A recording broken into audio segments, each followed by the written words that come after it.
Hello दोस्तों, आप सभी का स्वागत है स्टूडेंट क्लासेस में। आज हम कक्षा 9 और 10 वाले बच्चों के लिए लेकर आए हैं प्रेजेंट परफेक्ट टेंस का पैसिव वॉइस। आज हम क्या पढ़ने वाले हैं वॉइस में? प्रेजेंट परफेक्ट टेंस है। तो आज हम पढ़ेंगे एक्टिव और पैसिव वॉइस किसका? प्रेजेंट परफेक्ट टेंस का। तो चलिए ये देखते हैं प्रेजेंट परफेक्ट टेंस का पैसिव वॉइस किस तरीके से बनाया जाता है। तो चलिए एक एक करके पढ़ते हैं, एक एक करके मतलब अफर्मेटिव, निगेटिव और इंट्रोगेटिव। ठीक है, तो चलिए हेडिंग आप कर सकते हैं अफर्मेटिव सेंटेंस से। ठीक है, और आप हेडिंग ये जरूर कर लेना, प्रेजेंट परफेक्ट टेंस है का एक्टिव एंड पैसिव वॉइस है। तो अब हम सबसे पहले इसका हम अफर्मेटिव सेंटेंस पढ़ेंगे, यानी साधारण वाक्य जिसको बोलते हैं। ठीक है, तो साधारण वाक्य में आपने क्या पढ़ा होगा अगर कभी टेंस पढ़ा होगा? चलिए आइए देखते हैं। तो इसका सबसे पहले हम ये देखेंगे एक्टिव वॉइस, क्योंकि हम अगर किसी क्वेश्चन को अर्थात किसी क्वेश्चन का पैसिव वॉइस बनाते तो उससे पहले उसका स्ट्रक्चर क्या होता है जानना बहुत ही जरूरी होता है। तो सबसे पहले हम प्रेजेंट परफेक्ट टेंस का अफर्मेटिव सेंटेंस का एक्टिव वॉइस स्ट्रक्चर समझेंगे। ठीक है, सबसे पहले यहाँ पे क्या होता है? सब्जेक्ट होता है, हेल्पिंग वर्ब के रूप में हैव या हैज होता है, फिर वर्ब का थर्ड फॉर्म होता है, ये ऑब्जेक्ट होता है, और अगर कोई शब्द बच जाता है तो अदर वर्ड के रूप में वो वहीं पे बचा रहेगा। अर्थात तो ये अगर आता है सब्जेक्ट जगह पे तो ऑब्जेक्ट के बाद अगर कोई अदर वर्ड शब्द होता है तो वर्ब के बगल में लिखा ही रहेगा। ठीक है, चलिए तो यहां पर अब पैसिव वॉइस बनाना है। कैसे बनाएंगे? बनाने का तरीका वही, जैसे हमने पिछले वीडियो में आपको प्रेजेंट इंडेफिनिट टेंस का, प्रेजेंट कंटीन्यूअस टेंस का बताया, सेम वही बेस यहाँ भी है। बेस कौन सा बेस? यानी सब्जेक्ट की जगह पे ऑब्जेक्ट आएगा, ऑब्जेक्ट की जगह पे सब्जेक्ट जाएगा। तो यहाँ पे आप देख रहे हैं कि सब्जेक्ट जगह पे ऑब्जेक्ट आया है, और यहाँ पर जो हेल्पिंग वर्ब होगी वह हेल्पिंग वर्ब हैव बीन और हैज बीन होती है। हैव बीन और हैज बीन होती है। अगर आप इस तरीके से ना समझ सको तो ये समझ लीजिए कि इसकी जो हेल्पिंग वर्ब होती है वो वही हेल्पिंग वर्ब होती है। वर्ब का थर्ड फॉर्म बताने के लिए बी आता है बीन बन करके। ठीक है, बी आता है बीन वर्ड बन करके। इस तरीके से भी आप समझ सकते हैं और बाई लगा के सब्जेक्ट यहाँ पे लिख सकते हैं। ठीक है, मतलब अगर आपको कभी भी कंफ्यूजन हो कि यार इसकी हेल्पिंग वर्ब में हम पैसिव वॉइस है, अगर एक्टिव वॉइस में देखते हैं, आपको याद है कि मान लीजिए आपको याद है कि हैव हैज होता है, वर्ब का थर्ड फॉर्म होता है प्रेजेंट परफेक्ट टेंस में।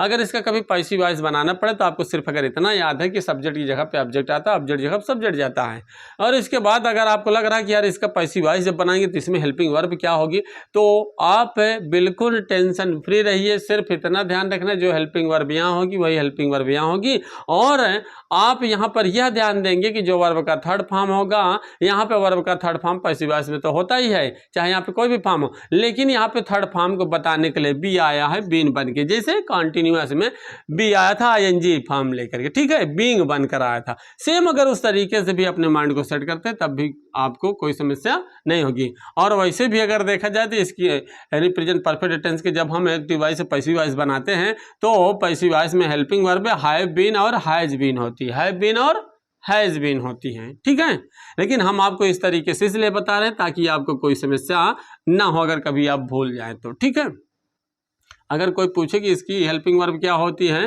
प्रेजेंट परफेक्ट टेंस का जब पैसिव वॉइस बनाते तो उसमें हेल्पिंग वर्ब हैव बीन और हैज बीन ही प्रयोग किया जाता है। ठीक है, तो आप चाहे तो ऐसे भी लिख सकते थे हैव बीन या फिर हैज बीन, तब वर्ब का थर्ड फॉर्म आप ऐसे भी कर सकते हैं। ठीक है, लेकिन आपको समझाने के लिए हमने ये सूत्र लिखा ताकि आपको कभी अगर भूल जाने की आदत हो या भूल जाते हैं तो आप ये याद रखना कि इतना याद रखना कि सब्जेक्ट जगह ऑब्जेक्ट आएगा, ऑब्जेक्ट जगह सब्जेक्ट जाता है। दूसरी बात याद रखना जो हेल्पिंग वर्ब वहाँ होगी वही हेल्पिंग वर्ब यहाँ होगी। वर्ब का थर्ड फॉर्म बताने के लिए बीन आया है परफेक्ट में, जैसे कंटिन्यूअस में बीइंग आया था। ठीक है, बी आया था आईएनजी लेकर। ठीक है, पर यहाँ पे वही बात है, जैसे सब्जेक्ट के अनुसार यहाँ पे होगा, यहाँ पर ऑब्जेक्ट के अनुसार होगा, बस फर्क इतना है। चलिए एग्जाम्पल के माध्यम से समझते हैं। जैसे मान लीजिए कोई भी क्वेश्चन दिया है एक्टिव वॉइस में, है ना, जैसे दिया है कि he has completed his work. अब यहाँ दिया he has completed his work, अब आप थोड़ा सा चेक करिए, अगर आपको जब तक नहीं आता तब तक थोड़ा चेक करके लगाइए कि ये सब्जेक्ट है, ये है भाज में से कोई एक है, ये वर्ब का थर्ड फॉर्म, ये जरूर ऑब्जेक्ट होगा। ठीक है, हिज वर्क है, ठीक है, वर्क अकेला नहीं मानना, हिज वर्क नहीं अपना काम। तो यहाँ पे ये पूरा ऑब्जेक्ट है, तो इसको यहाँ लाएंगे।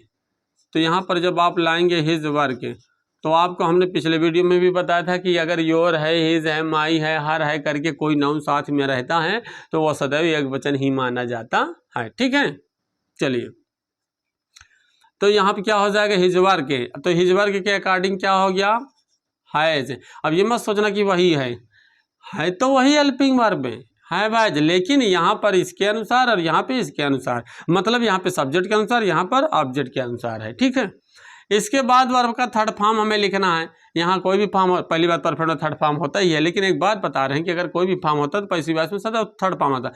जैसे थर्ड फॉर्म आएंगे लिखने के लिए, वैसे ही बी आ जाता है कि भाई यहाँ ध्यान देना, यहाँ पे ये थर्ड फॉर्म में, तो इसलिए ये बीन बनकर आया, जैसे कंटिन्यूस में बीइंग बनकर आता था। ठीक है, तो यहाँ पर क्या हो जाएगा, बीन कंप्लीटेड है, क्या हो जाएगा, कंप्लीटेड है। अब बाई लगा के क्या कर देंगे, सब्जेक्ट लिख देंगे, तो यहाँ पर बाई ही का हिम हो जाता है। ठीक है, तो इस तरीके से यह क्लियर हो जाता है कि प्रेजेंट परफेक्ट टेंस के एक्टिव वॉइस में हेल्पिंग वर्ब हैव हैज होती है और पैसिव वॉइस में हैव बीन और हैज बीन होती है। ठीक है, चलिए, अगर मान लीजिए बाय द वे कभी इसका निगेटिव सेंटेंस बनाना हो तो कैसे करेंगे, चलिए देख लेते हैं निगेटिव सेंटेंस किस तरीके से होता है। ठीक है, तो सबसे पहले आप स्ट्रक्चर समझेंगे। ठीक है, बार बार हम यही बता रहे हैं कि आप अगर स्ट्रक्चर समझ लेते हैं तो यहाँ पर आपको कोई समस्या नहीं होगी।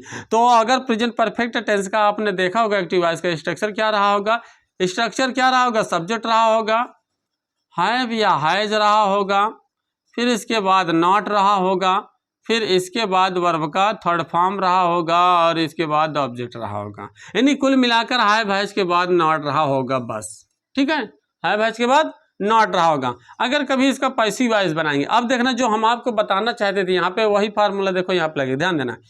यहाँ पे जो पैसिव वॉइस बनाएंगे तो सब्जेक्ट की जगह पे ऑब्जेक्ट आएगा, आया। हमने अभी क्या बताया था शुरू में आपको कि यहाँ पर जो हेल्पिंग वर्ब होगी वही हेल्पिंग वर्ब यहाँ भी होगी, बस फर्क ये होगा कि ये सब्जेक्ट अनुसार होगा और ये ऑब्जेक्ट के अनुसार होगा। और इसके बाद जहाँ नॉट है वो नॉट वहीं रहेगा।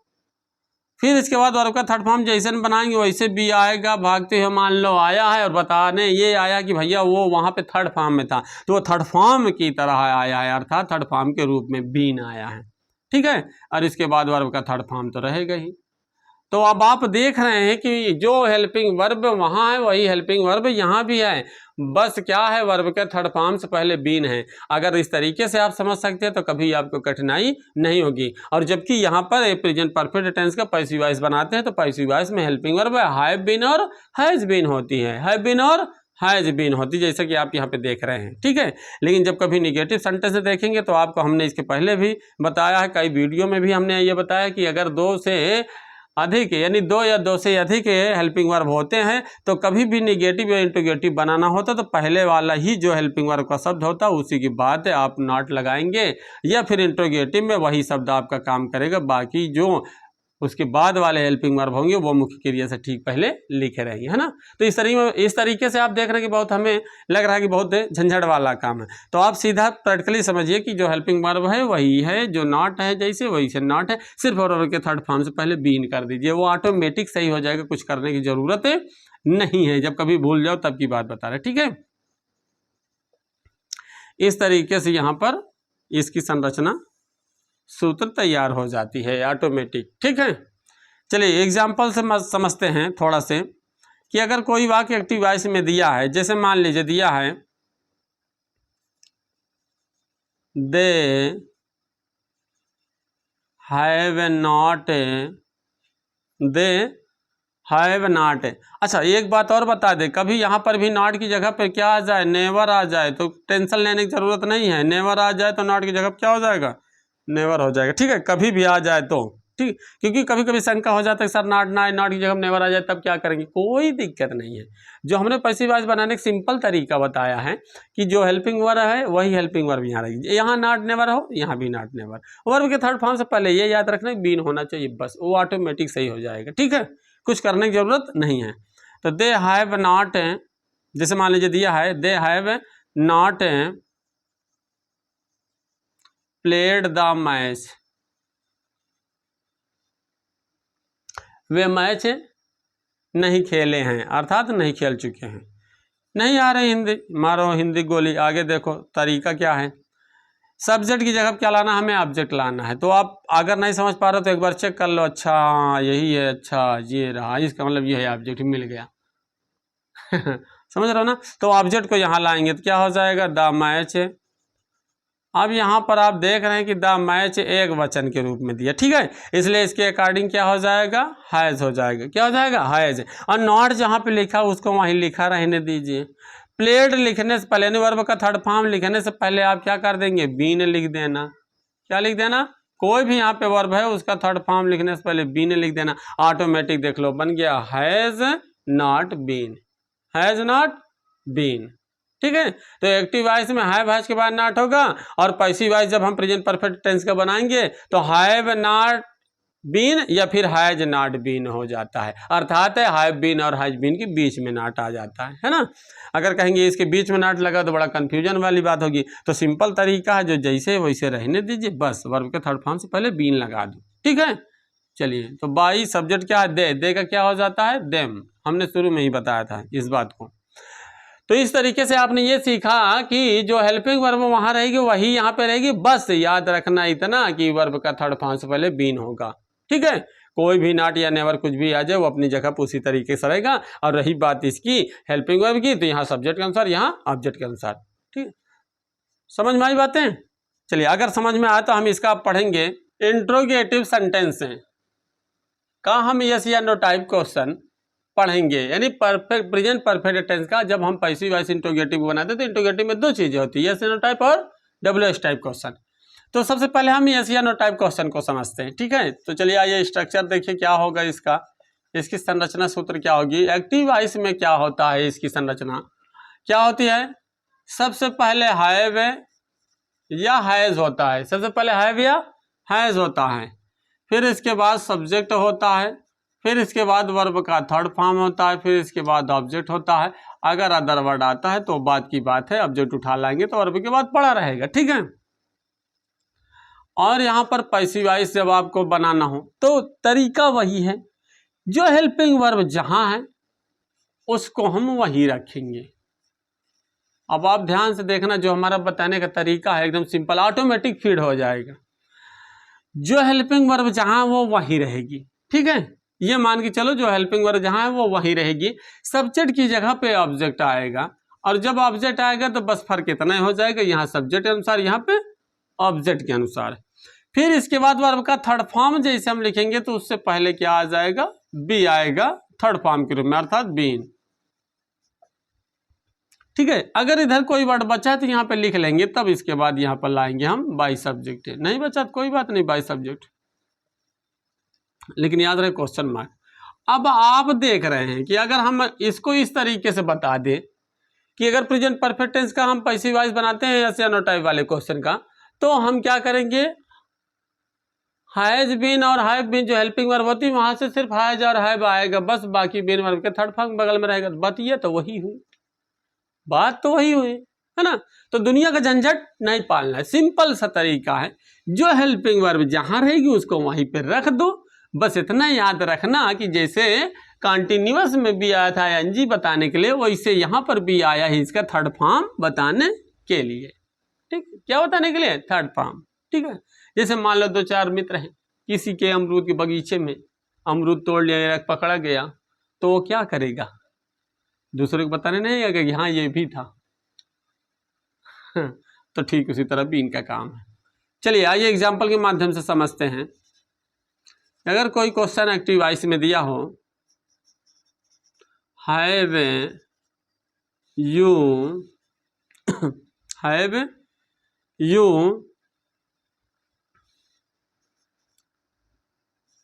Learned your lesson.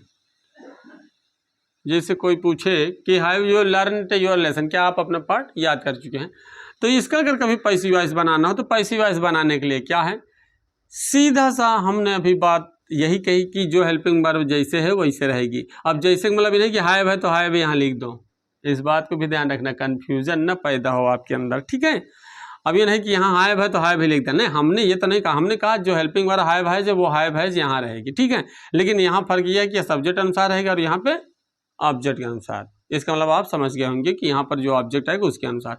तो यहाँ पे हम देख रहे हैं ये सब्जेक्ट है, ये आपका वर्ब का थर्ड फॉर्म, ये आपका ऑब्जेक्ट है, यानी योर लेसन ऑब्जेक्ट है। इसको जैसे हम लाएंगे योर लेसन, इसके अनुसार क्या हो जाएगा, हैज, ठीक है, हैज योर लेसन। हमने क्या किया, ऑब्जेक्ट को सिर्फ सब्जेक्ट की जगह लाया और इसके अकॉर्डिंग यहाँ पर हैव हैज में कोई एक लगा दिया। अब इसके बाद वर्ब का थर्ड फॉर्म लिखना है, वर्ब का थर्ड फॉर्म लिखना होगा तो उससे पहले बी आएगा, इसका थर्ड फॉर्म बताने के लिए बीन बन करके, ठीक है। इसके बाद फिर वर्ब का थर्ड फॉर्म हो जाएगा। तो इस तरीके से has your lesson been learned. अब कोई शब्द बचे नहीं है इसलिए बाई लगा के आप सब्जेक्ट लिख देते, तो यू का क्या होता है, यू होता है, ठीक है। तो आप देख पा रहे हैं कि कभी भी हमने ये बात बताई ना अभी जस्ट इसके पहले कि अगर दो या दो से अधिक हेल्पिंग वर्ब होते हैं तो जो पहले वाला शब्द होगा हेल्पिंग वर्ब का वही निगेटिव में भी काम करेगा, वही इंट्रोगेटिव में भी काम करेगा, बाकी जो भी बचेगा वो वर्ब के ठीक है पहले रहेगा। तो चाहे आप इस एंगल से समझो चाहे आप इस एंगल से समझो जो हम आपको बता रहे हैं, ठीक है। समझ में आई बातें, कुछ करने की जरूरत नहीं है। तो इस तरीके से आप जो है कर सकते हैं। अगर मान लो बाय द वे कभी इसका निगेटिव आ जाए, इसका का मतलब इंट्रोगेटिव का, वो चाहे यस नो टाइप हो चाहे WH टाइप हो, अगर कभी निगेटिव में दे दे तो आप किस तरीके से करेंगे, कोई समस्या नहीं, सीधी सी बात है। जैसे दिया है हैज राम नॉट, समझना ध्यान से, हैज नॉट दिया ना, has Ram not finished his work, Ram अपना काम नहीं समाप्त कर चुका है यानी नहीं किया है, इसका पैसिव वॉइस बनाएंगे। तो एकदम सिंपल तरीका है, क्या तरीका तो वही है कि ऑब्जेक्ट को कहाँ लाएंगे, सब्जेक्ट की जगह पे। तो हिज वर्क को यहाँ लाएंगे तो हिज वर्क के अनुसार क्या हो जाएगा, हैज, समझना ध्यान से, हिज वर्क के अनुसार क्या हो जाएगा हैज। तो आप देख पा रहे हैं कि जो हेल्पिंग वर्ब यहाँ है वही हेल्पिंग वर्ब यहाँ है, अर्थात यहाँ सब्जेक्ट अनुसार यहाँ ऑब्जेक्ट अनुसार। फिर इसके बाद कुछ नहीं करना, जो जैसे शब्द लिखा है उसको वैसे, नॉट जैसे लिखा लिख देना अपनी जगह, ठीक है। सिर्फ सब्जेक्ट जगह ऑब्जेक्ट आएगा और ऑब्जेक्ट जगह सब्जेक्ट जाएगा। आपको कोई सूत्र कोई रूल की जरूरत नहीं, सिर्फ आप क्वेश्चन देखेंगे बस, ठीक है। तरीके बस याद रहने चाहिए कैसे करना है। तरीके मतलब जैसे सब्जेक्ट जगह ऑब्जेक्ट आया, इसके बाद जो शब्द लिखा उसको लिखा रहने दीजिए। इसके बाद हमें वर्ब का थर्ड फॉर्म मिल रहा है, वर्ब का थर्ड फॉर्म लिखना शुरू करते हैं उससे पहले ही बी आता है, बीन बन गया। ये बताने भैया वहाँ पे वो थर्ड फॉर्म था, वहाँ पे वो थर्ड फॉर्म था, ठीक है। तो इस तरीके से क्या हो गया, बीन फिनिश्ड, और बाई लगा के क्या लिख देंगे, सब्जेक्ट। अब राम का सीता नहीं कर देना, ठीक है, कोई नाउन है तो नाउन ही रहेगा, प्रोनाउन की बात हुई थी, ठीक। तो इस तरीके से आप देख पा रहे हैं कि सब्जेक्ट की जगह पे ऑब्जेक्ट आया, नॉट जहां है वहीं रहेगा। कभी भी अगर निगेटिव का पैसिव वॉइस बनाना, यानी इंट्रोगेटिव का निगेटिव आ जाए और उसका पैसिव वॉइस बनाना पड़े तो टेंशन मत लेना, सिर्फ याद रखना कि प्रेजेंट परफेक्ट टेंस में यहाँ पे जो हेल्पिंग वर्ब हैव या हैज होगी वही हेल्पिंग वर्ब को हम यहाँ भी इस्तेमाल करेंगे, लेकिन याद रहे यहाँ सब्जेक्ट के अनुसार होगा और यहाँ पर ऑब्जेक्ट के अनुसार होगा। इसके बाद जो शब्द नॉट हो, नेवर हो, कुछ भी हो लिखा होगा वो लिखा रहने देना, फिर वर्ब का थर्ड फॉर्म से पहले बीन कर देना, ठीक है। और वर्ब का थर्ड फॉर्म आपको मिला ही रहेगा बनाया हुआ, ठीक, बाई लगा के सब्जेक्ट लिख देना। एकदम आसान है, कोई दिक्कत कोई समस्या नहीं इसमें, ठीक है। तो चलिए अब पढ़ते हैं WH type question, WH type question, ठीक है। प्रेजेंट परफेक्ट टेंस का हम अब इंट्रोगेटिव और WH टाइप क्वेश्चन पढ़ेंगे।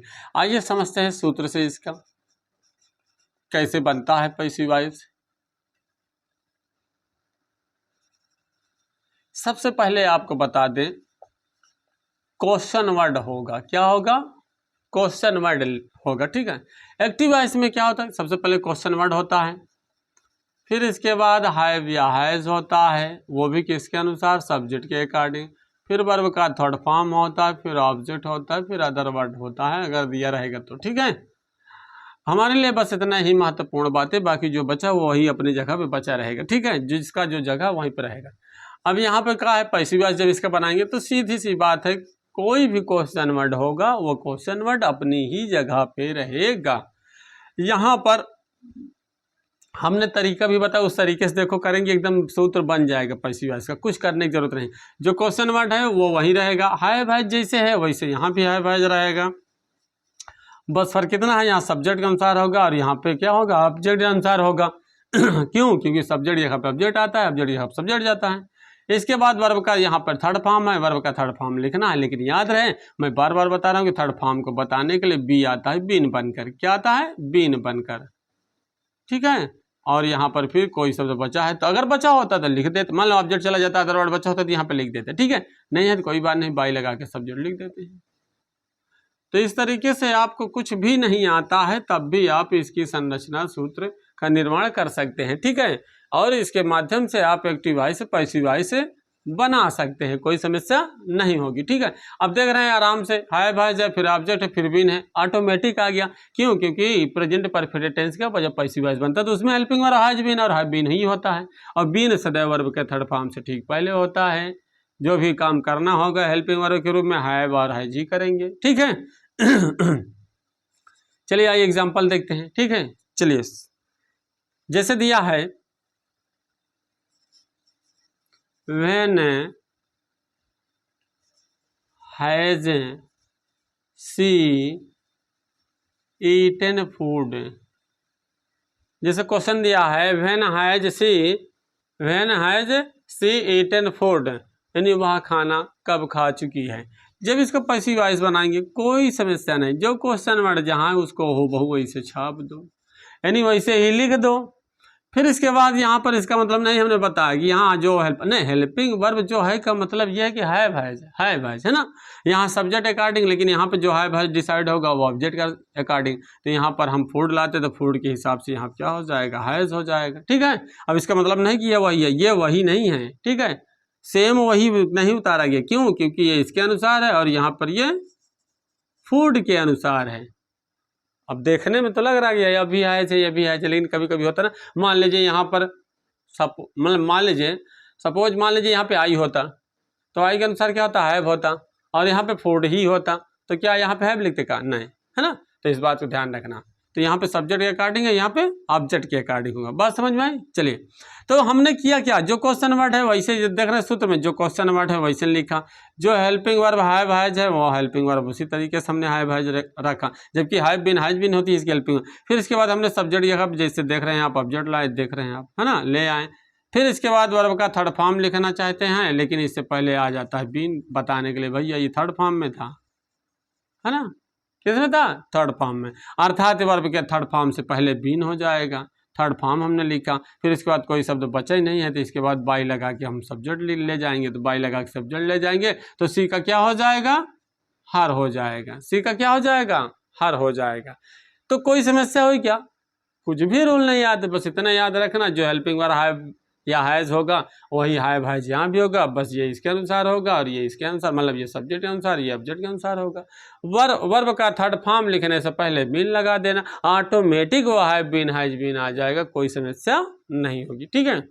और मान लीजिए बाय द वे कभी भी when where how why what कोई भी क्वेश्चन वर्ड हो, उस सभी का तरीका यही है कि इसको छोड़ करके, हु क्वेश्चन वर्ड को छोड़ करके, यानी कौन प्रश्नवाचक शब्द को छोड़ करके बाकी कोई भी प्रश्नवाचक शब्द अगर आता है तो वो अपनी ही जगह पे रहेगा, अर्थात उसका पैसिव वॉइस बनाने का ये तरीका है, ठीक है। लेकिन अगर हु क्वेश्चन वर्ड आता तो उसका तरीका इससे हट के है। चलो आओ देखते हैं कैसे हट के है। तो इस तरीके से आपकी ये दो स्ट्रक्चर हो गए, एक ये हो गया, दूसरा आपका ये, ठीक है। क्या है, अगर एक्टिव वॉइस में आपने देखा होगा कि सबसे पहले हु होता है, और वो भी किसकी जगह पे? सब्जेक्ट की जगह पे। और सब्जेक्ट की जगह पे जब हु आता है तो आपने ये रूल पढ़ा होगा, ये नियम पढ़ा होगा, ये अनुवाद पढ़ा होगा कि कौन प्रश्नवाचक शब्द आता है तो उसका अनुवाद करते समय उसकी अंग्रेजी हु सब्जेक्ट के स्थान पर लिखते हुए उसे हम अफर्मेटिव सेंटेंस की तरह अनुवाद कर देते हैं। तो यहाँ पर क्या हो जाएगा? अफर्मेटिव सेंटेंस तरह करेंगे तो एक चीज़ आपको बता दें, हु क्वेश्चन वर्ड सदैव सब्जेक्ट के ही स्थान पर लिखा जाता है, और वो क्वेश्चन वर्ड होने के साथ साथ सब्जेक्ट के भी भाव में होता है, और वो भी एक वचन सब्जेक्ट के भाव में होता है, इसलिए एक वचन का वर्ब सदैव इसके साथ लगती है, बहुवचन का वर्ब नहीं लगता, ठीक है। यहाँ पर हम अफर्मेटिव वाले में आपने जैसे अभी देखा है कि हैव हैज होता, लेकिन यहाँ पे ओनली हैज होगा, हैव नहीं होगा, ठीक है। इसमें कोई विकल्प नहीं, सीधा हु हैज वर्ब का थर्ड फॉर्म, फिर इसके बाद ऑब्जेक्ट, लेकिन रहेगा वाक्य क्या? इंट्रोगेटिव ही सेंटेंस में, ठीक है। इसका जब हम पैसिव वॉइस बनाएंगे तो आपको बता दें हु क्वेश्चन वर्ड होने के नाते अपनी जगह पे ही रहेगा, और सब्जेक्ट के अर्थ में होने के नाते वो बाई सब्जेक्ट, जैसे ये लोग चले आ रहे हैं ना, तो बाई सब्जेक्ट उस तरीके से बाई सब्जेक्ट अर्थात सब्जेक्ट की जगह जो है, लेकिन वो ऑब्जेक्ट की जगह पे बाई सब्जेक्ट करके नहीं जाने को तैयार है। क्यों? क्योंकि क्वेश्चन वर्ड क्या है।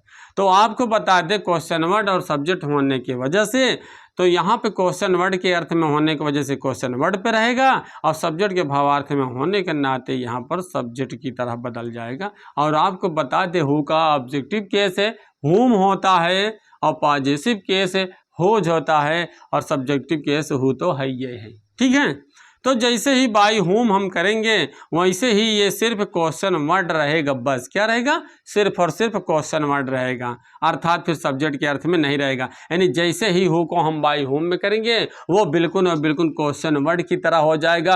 और अब नकल आप कर सकते हैं कि क्वेश्चन वर्ड की तरह हो गया, तो इसके बाद फिर हैव और हैज का प्रयोग होगा, इसके बाद फिर ऑब्जेक्ट का प्रयोग होगा, इसके बाद फिर बीन होगा, इसके बाद फिर वर्ब का थर्ड फॉर्म होगा, इसके बाद फिर बाई सब्जेक्ट होना चाहिए, लेकिन नहीं होगा क्योंकि ये ऑलरेडी यहाँ लिखा जा चुका है। ठीक है, अगर कोई अदर वर्ड बच रहा है ऑब्जेक्ट लाने के बाद तो वो उसको आप लिख सकते थे। ठीक है, चलिए तो आप उसको लिख सकते हैं। आइए एग्जाम्पल के माध्यम से समझते हैं। जैसे कोई वाक्य एक्टिव वॉइस में दिया हो, ठीक है, जैसे मान लीजिए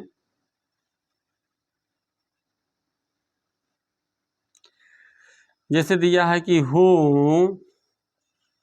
हैज टॉट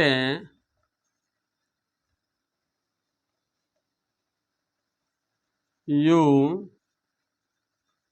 इंग्लिश, तुम्हें अंग्रेजी किसने पढ़ाया है ना। अगर ये क्वेश्चन आ गया तुम्हें अंग्रेजी किसने पढ़ाया है, तो क्या बताओगे,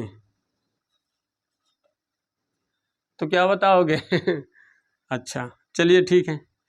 तो यहाँ पे देखिए क्या दिया है, तो who has taught you English. अब इस तरीके से दिया, तब क्वेश्चन वर्ड है तो क्वेश्चन वर्ड अपनी जगह पे बताया गया कि होता है, लेकिन जब हु आएगा तो ये किसकी जगह पे, सब्जेक्ट जगह पे है, और ये सब्जेक्ट की जगह पे होने के नाते ये किस में बदल जाएगा, बाई हुम। तो इस बात को याद रखना, लिखा जाएगा ये पैसिव वॉइस में क्वेश्चन वर्ड की ही जगह पे, क्वेश्चन वर्ड की ही जगह पे लिखा जाएगा, लेकिन बाई होम करके लिखा जाएगा। ठीक है, इसके बाद हैव हैज जो हमें लगाना होगा वो ऑब्जेक्ट के अनुसार लगाना होगा। तो ऑब्जेक्ट कौन वाला है, एक्टिव वॉइस का। तो यहाँ पे ऑब्जेक्ट देख रहे हैं कि दो है, एक यू है और एक इंग्लिश है।